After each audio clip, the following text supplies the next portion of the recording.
ایک ایسی جنگ جس نے ایک قوم کو تقسیم کر دیا، ایک ایسا تنازع جس نے امریکہ کے مستقبل کو ہمیشہ کے لیے بدل دیا۔ امریکی خانہ جنگی تاریخ کی سب سے خونی اور فیصلہ کن جنگوں میں سے ایک تھی۔ لیکن یہ جنگ کیوں ہوئی؟ اس کے بڑے مرکے کون سے تھے؟ اور اس نے امریکہ پر کیا اثرات مرتب کیے؟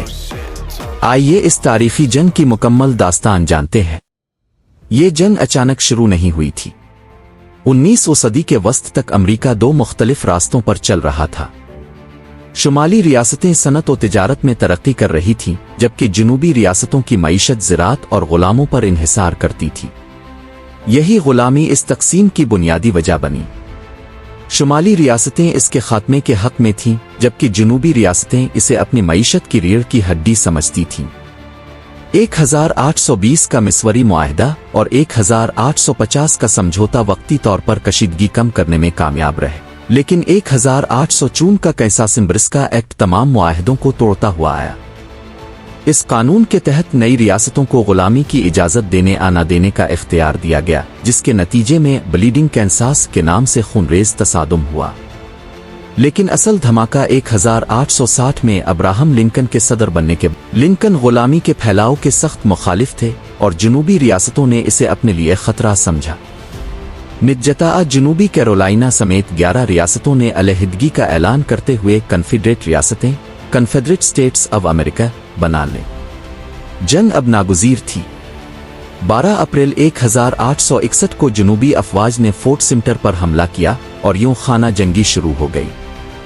شمالی ریاستیں، جنہیں یونین کہا جاتا تھا، ابراہم لنکن کی قیادت میں متحد ہوئیں، جبکہ جنوبی ریاستوں کی کنفیڈریٹ فوج کی قیادت جیفرسن ڈیوس کر رہے تھے۔ اس جنگ میں کئی تاریخی مرکے ہوئے۔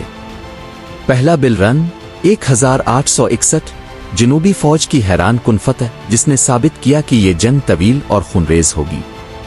اینٹیٹم کی جنگ 1862، امریکی تاریخ کا سب سے خونی دن، جہاں 22,000 سے زائد فوجی ہلاک ہوئے۔ گیٹسبرگ کی جنگ 1863، جنگ کا سب سے اہم موڑ، جہاں یونین نے جنرل رابرٹ ای لی کی شمالی ریاستوں پر چڑھائی کو روک دیا۔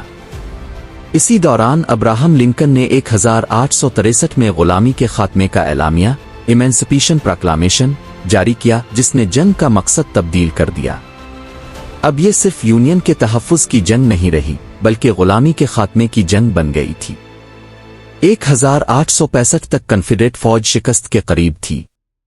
9 اپریل 1865 کو جنرل رابرٹ ای لی نے یونین جنرل یولیسیز ایس گرانٹ کے سامنے اپواماٹکس کورٹ ہاؤس میں ہتھیار ڈال دیے۔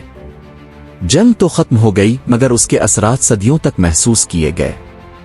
صرف چند دن بعد ابراہم لنکن کو قتل کر دیا گیا اور امریکہ شدید صدمے میں چلا گیا۔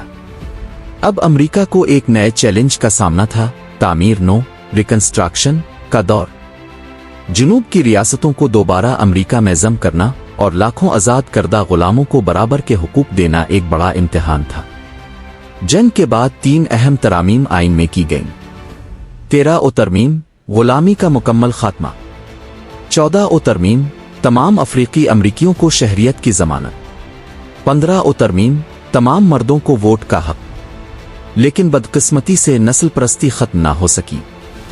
جنوب میں جم کرو قوانین نافذ کر دیے گئے اور افریقی امریکیوں کو برابر حقوق حاصل کرنے کے لیے مزید 100 سال جدوجہد کرنی پڑی۔ امریکی خانہ جنگی صرف ایک جنگ نہیں تھی، بلکہ یہ امریکہ کی تاریخ کا سب سے بڑا امتحان تھا۔ اس جنگ نے غلامی ختم کر دی، وفاقی حکومت کو مضبوط کیا اور امریکہ کو ایک نئے دور میں داخل کر دیا۔ لیکن یہ جنگ ہمیں ایک سبق دیتی ہے، تقسیم ہمیشہ تباہی کی طرف لے جاتی ہے اور اتحاد ہی ترقی کی کنجی ہے۔ آپ کے خیال میں امریکی خانہ جنگی کا سب سے بڑا سبق کیا ہے؟ ہمیں کمنٹس میں ضرور بتائیں۔ اور اگر آپ تاریخ کے مزید ایسے ہی دلچسپ موضوعات دیکھنا چاہتے ہیں تو ہمارے چینل کو سبسکرائب کرنا مت بھولیں۔ اگلی ویڈیو تک جستجو جاری رکھیں۔